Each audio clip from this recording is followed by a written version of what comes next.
Hello again! When last I left you, I had just finished reading the main part of the Old Man Henderson article, which now I'm going to read more of, the Director's Cut Part 1, and if I have time, maybe Parts 2, etc., etc. It only gets wackier from here. I love this article so much. Old Man Henderson is my hero. So, without further ado, Old Man Henderson, Director's Cut, Part 1. Anonymous, July 29th, 2012. Just wanted to say, Waffle House Millionaire actually posted a continuation to Old Man Henderson. Shit's whack. Search for Eli Burning, I believe, on Fools. A Self Called Nowhere, July 29th, 2012. He never actually posted more than a quick summary of it, actually. Also, for those of you curious as to whether or not Old Man Henderson was real, yes. Yes, it was. I was there, I was the professor and like 15 other fucking people. Because Henderson had no concept of collateral damage or inside voice. The whole and complete story was fucking crazy because crazy shit was happening in and out of game, and he only gave you guys a highlights reel. I might end up story timing the whole thing even though I'm not as eloquent as him. Seriously, I read the backstory of Doom. What he told you does not do it justice. Waffle House Millionaire tends to get emotionally attached to a well-made character. To him, they're the means of exploring a story, and a good story is something he thinks the very foundations of modern society are based on. He doesn't mind a bad end, so long as it's legitimate. Botched a role at a bad time? Shit happens. Bad choice in character? Meant to be. Simply screwed by circumstance? Them's the shakes. Well, you're dead because you actually disagreed with my self-insert fetish fuel character with 2 katanas? I actually had to stop him from choking the fat bastard. Which might make him sound like a bad person, ruled by petty emotion, but the truth is he's like a bear. Normally quite chill. Not that easy to piss off normally, so he doesn't move often, but when he does, things like Henderson happen. It was the 5th session of the game with an experienced GM, using Trail of Cthulhu, a small distinction on the whole, but one worth mentioning in my eyes, and he'd already lost 3 characters. To the stupidest shit! Seriously, the last one, some evil force put a curse on him, and he ended up being killed by a horse. Falling out of an airplane. Yeah. So the GM goes to grab the pizza, since it was his turn to pay, and I could feel the room cooling slightly. Waffle House Millionaire's expression never changed. He never looked at me or the other 2 guys. I know you're thinking about leaving, but I want you to stay. I want you to watch what I'm going to do. I knew this was bad, because while he can get frustrated mad, which is hilarious by the way, he makes a choking noise in the back of his throat like a murloc caught in a trash compactor. When he gets truly pissed, he gets calm. We continue for the evening, and about a week later we come back. He's giving me a ride, and he looks like he hasn't slept in 2 days, and the stubble is almost but not quite into gangly half-beard territory. I've done something. I'm not sure it's a good thing yet, he says as he hands me the little binder thing he keeps his character sheets and notes in. You've done something? I ask as I take the folder from him. Created? No. Created is the wrong term. I feel like it was already there, waiting for me to give it life.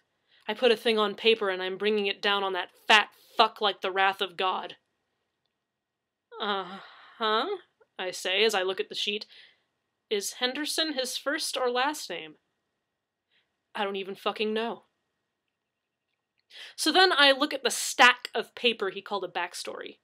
I start reading it, and I'm immediately fascinated by what can only be called a tome of madness. It switched perspectives and tone wildly. At one point, it's written with stage directions in the form of a script.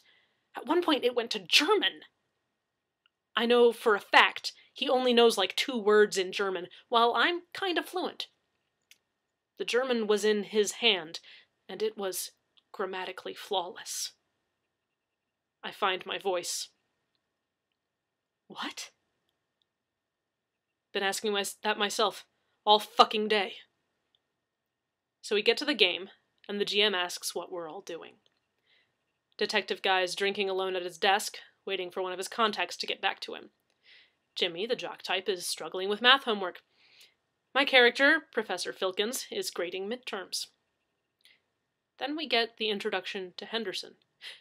He's sitting in a lawn chair in his house, smoking a bong, staring at a wall he painted to look like a Hawaiian beach. "You know, Rupert," he addresses the stuffed parrot currently resting on the arm of his chair, "you're a good friend. Most people would have asked for a hit, but you know how much I love this shit. Way better than what we had back in Nam." He chuckles, then begins reminiscing. I need to do a voice for him. "You know, I still remember the first time I got high. Back of my older brother's van. No, it must have been some good shit too, because I'm an only child. Ain't that right, Charles?" He's a pirate a little bit, but okay, we'll roll with it. He looks over to an empty corner of the room. "Charlie?" He then gets up, mildly concerned. "Man, what the hell?" He begins to search the house in earnest, before sitting down on a chair in his kitchen. "Where the fuck are my lawn gnomes? I mean, did somebody steal them? Who the fuck would steal them? Yeah, they're worth a lot, but come on!" He then pulls out a Sharpie and begins to scribble on the table. "All right, 215 gnomes, total weight of 800 pounds, total value approaching 40K. Not a one-man job.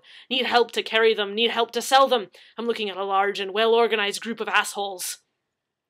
He looks into the middle distance. "Like those guys down the street. They're Mormons, right? Large religious group. Come around in the early morning like those damn Charlies. Roops, I think we've got a lead." And then he poured a bottle of Jack Daniels in a large Go cup and went and got in his car. Before I get back to the rest of the party, it should be noted that Henderson looks a lot like the Jeff Bridges of today. So imagine all of his lines in that voice, because that's the voice we were treated to at the table. I don't know what Jeff Bridges sounds like. I can't do the Jeff Bridges voice. I'm just going to keep doing the voice I had. We'll roll with it.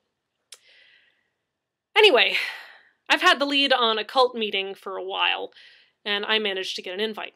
I'm sitting in the front row listening to a passionate Arab man talk about how there's more to the world than we know. Despite myself, I'm intrigued. Jimmy is sitting outside thinking about his friends and trying to decide if he should go in and talk to them or what. The detective's gotten his call back and is now watching the scene with interest.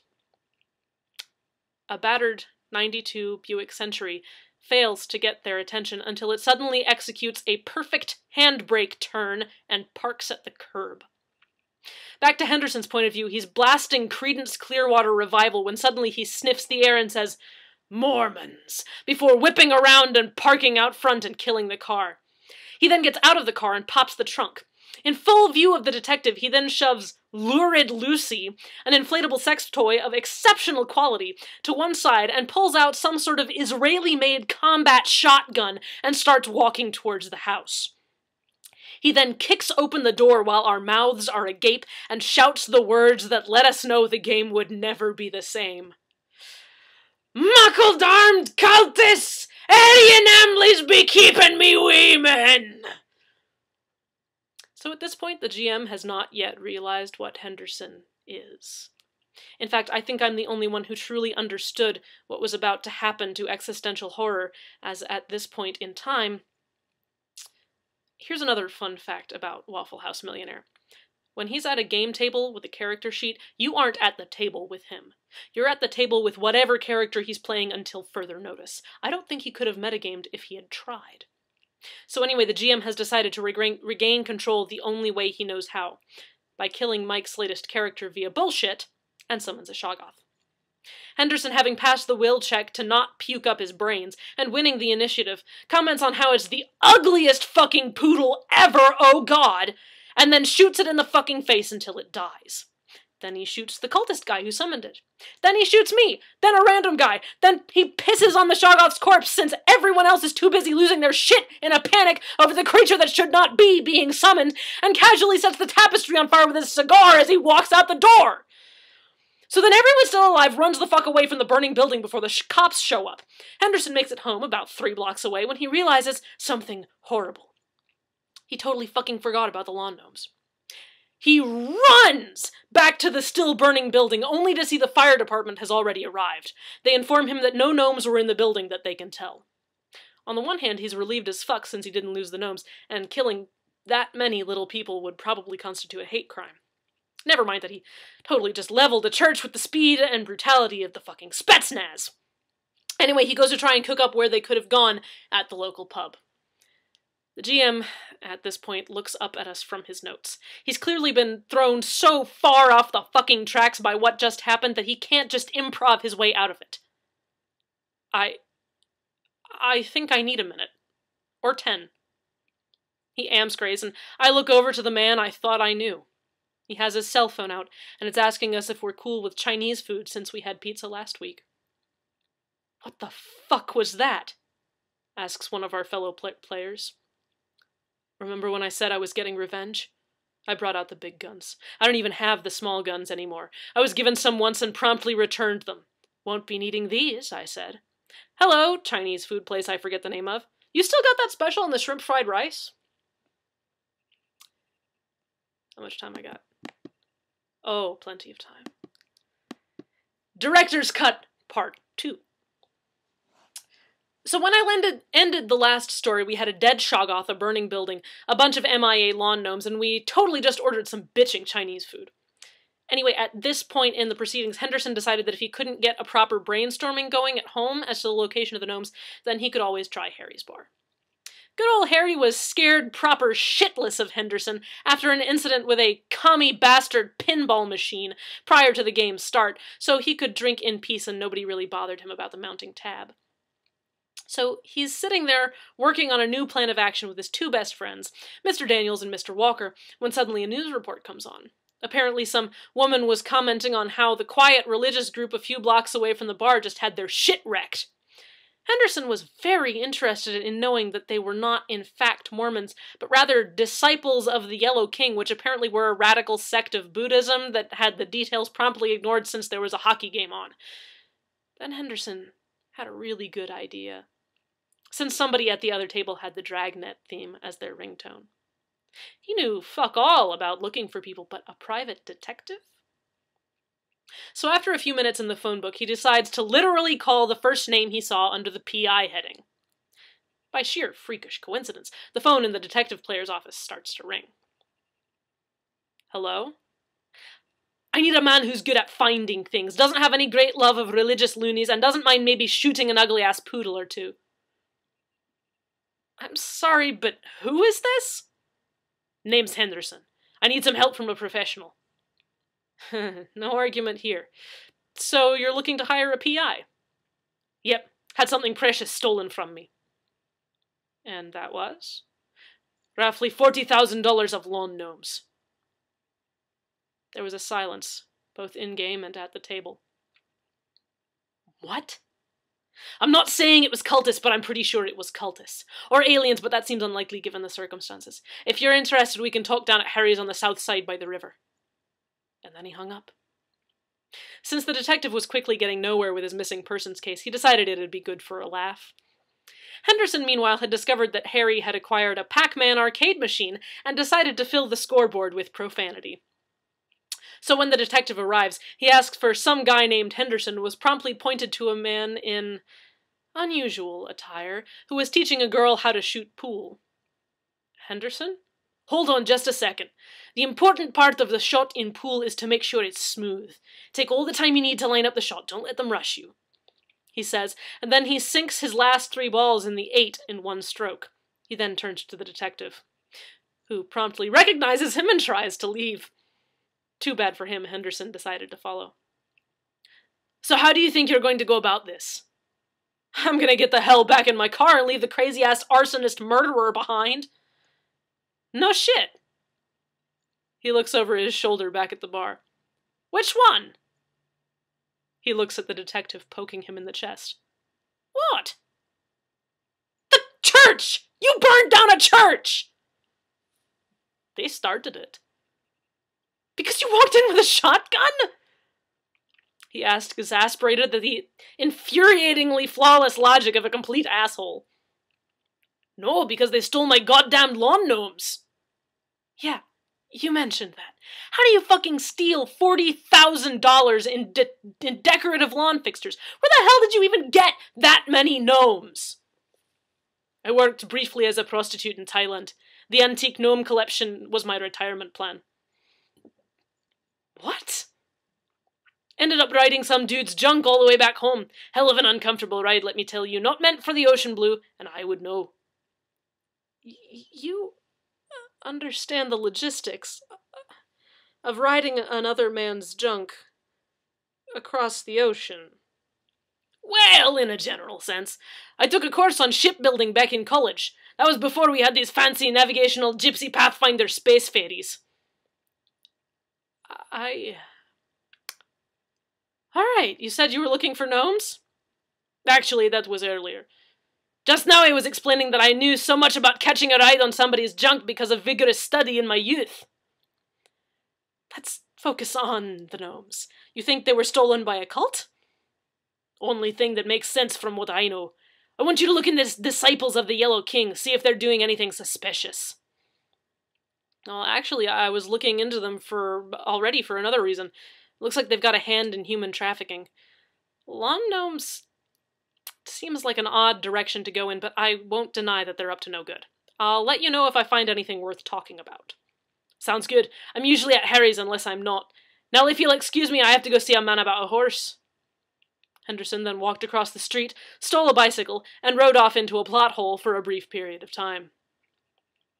Now, here's the question. Do you guys give a shit about non-Waffle House Millionaire related things? Because the rest of us were trying to play a somewhat serious game around him, and I wanted to know if you guys wanted to know the whole story or just shenanigans. Several votes for whole story later. Alright, so at this point the guy playing the detective decided to give my character an easy in with the group, since poor Jimmy was still on his lonesome for the moment. In rolls James Fink, one of several characters whom Henderson killed, and the only one besides Simon whose name ever got remembered by the rest of the group. James is a longtime friend of the detective, whose name I just remembered was Albert Johansson. Pronounced Johansson for some fucking reason.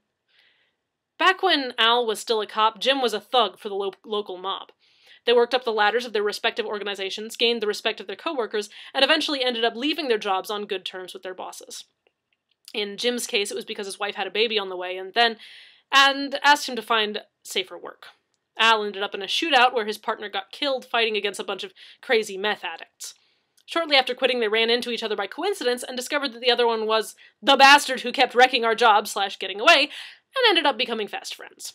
This continued on a fairly regular basis for several years until the Henderson situation, and Al decided he wanted backup. And there was nobody in the world he trusted more. So, Jim said as he walked into the office, "Who's the client?" "Some crazy motherfucker named Henderson." "That his first or last name?" "Man, I have no fucking clue." "Alright, so what's he want?" "Apparently he thinks a cult stole his antique lawn gnome collection." "So drop the nutter." Two good reasons not to. The cult he's accusing I honestly believe to be involved in both activity both illegal and bizarre. The other is that any man who can afford to just have 40 grand in gnomes lie around can write a paycheck. Why the hell would somebody have 40? Don't tug on this particular string, Jim. Trust me, just don't. So what's our first lead? Well, I was going to go kick around in the ashes of the church my new boss burned down and then see if there were any witnesses. Wait, our boss caused that church fire? Yeah. So you're in? You kidding? I need to see how deep this rabbit hole goes. That evening they went to the site and discovered the Shoggoth's corpse. There wasn't enough left of it to force sanity checks, but plenty to make them start asking some pointed questions. The professor ended up on the list of people to look into when his body was identified, and then they found the page of the Necronomicon. Recognizing the occult symbols on it, the detective dropped it off at his office while he went to ask if he could borrow a notebook out of the cold case evidence lockers.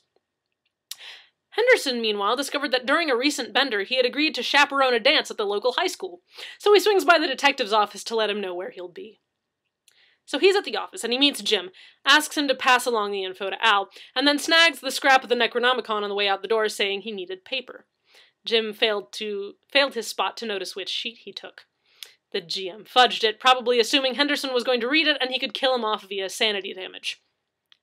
Boy, howdy was he wrong. So Henderson shows up to the dance in his usual attire, slightly less scruffy than usual, and volunteers to sit outside and make sure punks from the other schools didn't try and gate-crash the party. The more proper people were glad to keep him out since that meant he wouldn't be able to corrupt the youth.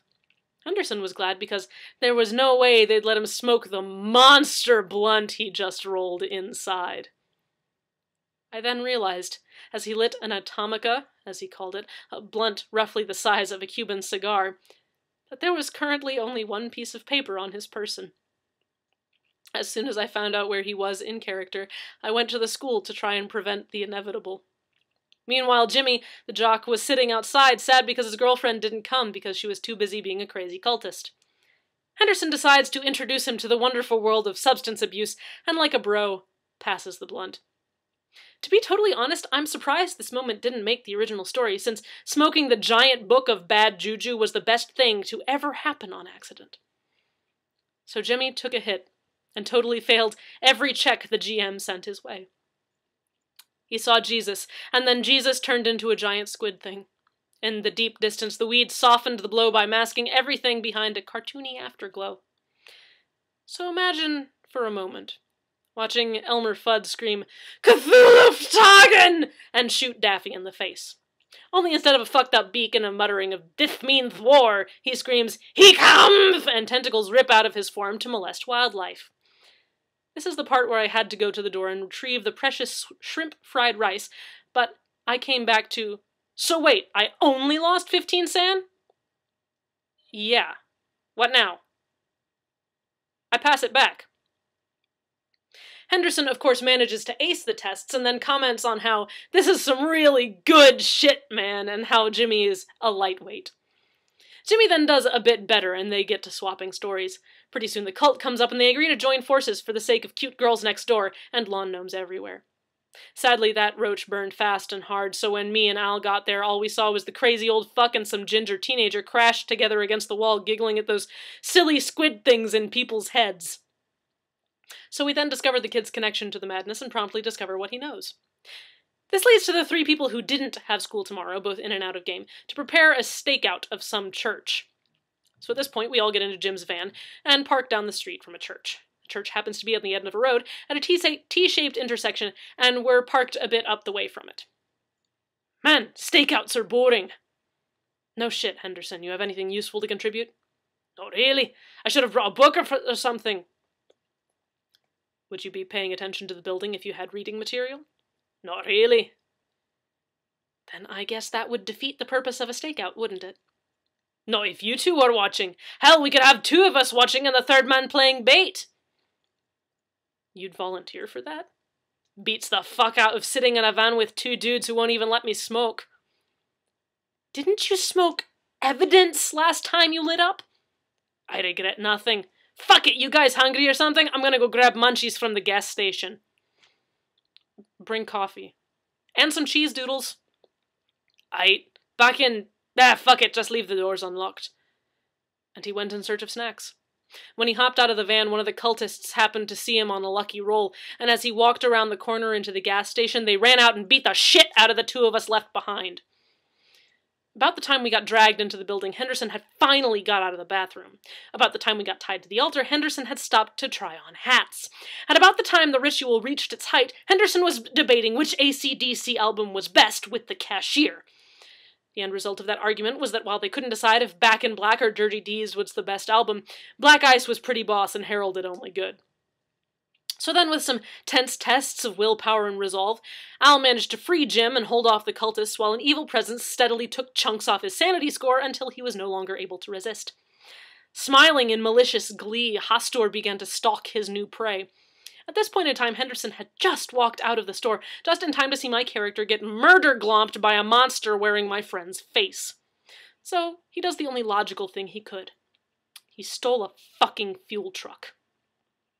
So then we find out he was packing C4 and was making all sorts of tests while gunning it down the road towards us. He made it and bailed, just in time for the truck to hit him off of me and run my ass over.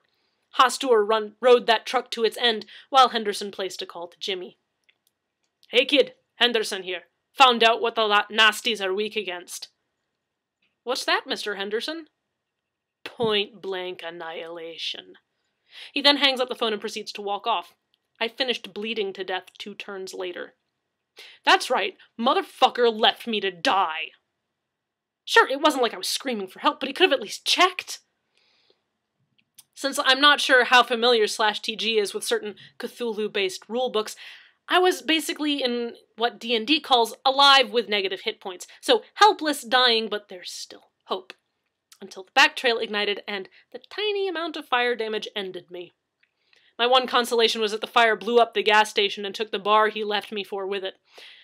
Then, the detectives player, after the fastest re-roll I've ever seen, entered stage left. William Brocklaw runs in and yells about how his newly refurbished bar just got destroyed on the evening of its grand reopening. Hey man, if it makes you feel any better, I can help you get back at the people who did this. Who are you? Name's Henderson. This is my right-hand man, Rupert. And you know who did this? I'm fairly certain I do. Ever hear of the Disciples of the Yellow King? Are you saying that this was done by cultists? Look, I'm not saying it was cultists. But it was probably cultists. Come on, your bar might be gone, but it's not the only watering hole in town. Ever hear of a pub called Harry's? You look like you could use a drink. At Harry's bar, he got filled in on what Henderson knew, while getting a couple of drinks on the house. I probably would have been there too, were I not slightly pissy about losing 2 characters in as many sessions. So after a few minutes of back and forth, Will decides he'll get in on it if Henderson can provide some proof as to the whole evil cultist thing. So why'd you decide to go after them? Revenge, mostly. Really? What happened? Same bastard who blew up your bar killed 2 of my buddies. This is after he stole all my fucking lawn gnomes. Damn. Tell you what, when we catch the guy, I'll hold him still while you kill him. Mighty generous of you. This was the point where we called it for the evening, and at the start of the next session, Henderson headed up a daring plan to kidnap one of the heads of the cult. I'll tell that one next time, but quick spoiler, I managed to get 3 of my own characters killed in 1 session. Yeah. Okay. My voice is giving out, so, also I've been reading for like 30 minutes. So I'm gonna leave it there, but I will read the rest of it, Director's Cut Part 3, and etc., etc. It looks like I'm about halfway down the page. And I've been reading for, oh god, like 45 minutes total. So I'll finish this up some other time when my voice isn't going. You can tell it's pretty worn out. So thank you guys for watching. I hope you enjoyed this. I will see you next time. Bye!